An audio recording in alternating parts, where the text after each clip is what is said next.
Nubundi nkwaye ikaze we kuri iki biganiro bya Chief Update turi tariki 14 igisirikare cy'u Rwanda ndetse na leta y'u Rwanda RDF bagaragaje ko byihutirwa bashobora guhita bakura ingabo zabo muri Mozambique. Byaba byatewe n'iki, byagenze bite, byose nibyo tugiye kurambura muri aya makuru yacu y'iki gitondo atugeza aka kanya kugira ngo tuyabagezeho. Mu minsi yashize ikinyamakuru Bloomberg cyatangaje ko ingengo y'imari y'umuryango umwe bw'i Burayi itangaga ku basirikare cyangwa ku basirikare b'u Rwanda bari muri Mozambique mu butumwa bwo kugarura amahoro igiye kuba yahagarikwa kandi bigaragara ko itazongerwa. Icyo gihe icyo kinyamakuru cyatangaje kivuga ko kitigeze kivugana n'abayobozi ba RDF kugira ngo basobanurirwe byinshi kuri byo. Ariko kugira ngo dukomeze iyi nkuru, niba ari ubwa mbere isanzwe kuri rushya mu Rwanda, reba ngaho nditse subscribe cyangwa se s'abonner kugira ngo tubane nawe mu biganiro byacu bigiye bitandukanye bizaza.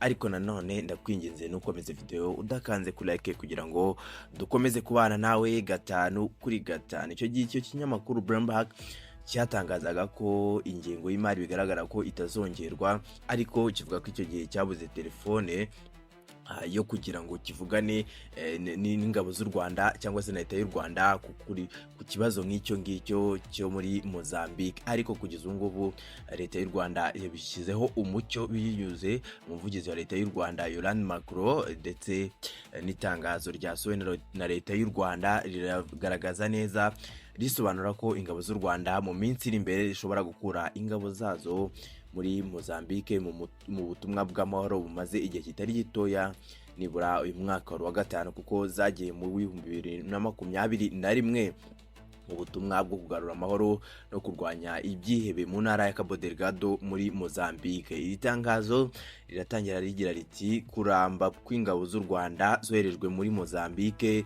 mu kurwanya iterabwoba niba koko zikenewe, biterwa n'uko haboneka inkunga ihagije kandi ihoraho yo gushyigikira iki gikorwa. Nicyo kigega cy'ubumwe bw'i Burayi gishyigikira amahoro, European Peace Facility, ishobora mu buryo bumwe kandi kugeza ubu kimaze gutanga miliyoni 20 z'amayero, ni ukuvuga miliyari 20 zirenga z'amafaranga y'u Rwanda. Ariko iki kiguzi cyose u Rwanda rukoresha kiri nibura inshuro 10 z'ayo mafaranga, tutibagiwe n'igihombo gikomeza cy'ubuzima bw'abasirikare batakaza ubuzima bwabo bahasiga ubuzima muri Mozambique. Byose bikaba bigamije gufasha kugarura umutekano mu ntara ya Cabo Delgado. Ingabo z'u Rwanda RDF zagiye muri Cabo Delgado mu mwaka wa 2021 zibisabwe na guverinoma ya Mozambique hagamijwe gufasha igihugu cy'igicuti cyacu cyo muri Afurika cyari gikeneye ubufasha. Icyo gihe amafaranga siyo yari intego ya mbere.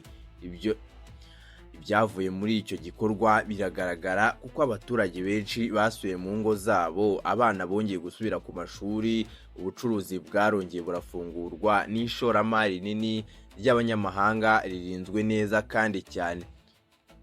Tugomba gusobanura neza ko ibikorwa by'ingabo z'u Rwanda mu kurwanya iterabwoba muri Cabo Delgado byafashije cyane abaturage ba Mozambique ndetse n'ibigo bishora imari mu mishinga ya energy cyangwa se gaze naturelle.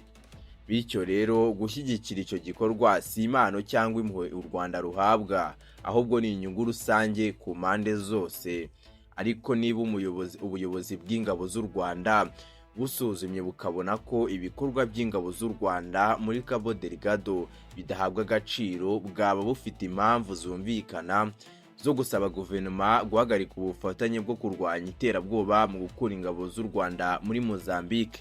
Nanga rero itangazo rya Yolande Macron cyangwa se guverinoma y'u Rwanda rivuga nyuma y'uko ikinyamakuru Bloomberg cyavuze ko kitasubijwe, ariko guverinoma y'u Rwanda yaje gusubiriza ku mugaragaro mu ruhame kugira ngo abantu bose bamenye icyaba kishe inyuma y'ibi ngibi. Iyi nkuru yavuga ko ingengo y'imari y'ubumwe bw'i Burayi igiye kuba ihagarikwa nyuma, ariko abantu benshi bakundaga kubihuza n'ibihano byaba byarafatiwe u Rwanda, cyane cyane igisirikare cya RDF. Ariko ku rundi ruhande bikagaragara ko Donald Trump wafashe ibyo bihano we yifuzaga ko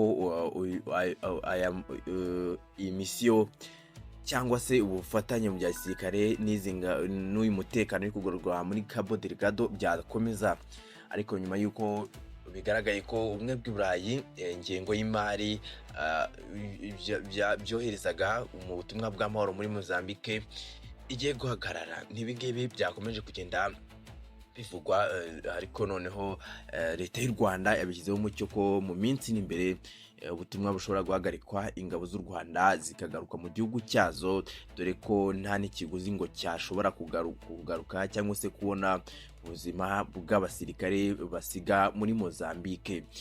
Reka nkubwire ngo nahanga n'ubundi bansoreje amakuru yanjye. Niba ari ubwa mbere usanze kuri Murara Mushya mu Rwanda, ndakwinginze nyaguhana amata ku munwa, nyaguhorana Imana n'amafaranga, ntugende udakanze kuri iyo nzogera kugira ngo tujye tubana nawe umunsi ku wundi. Reka nkubwire ngo iyi ni Kivu Update.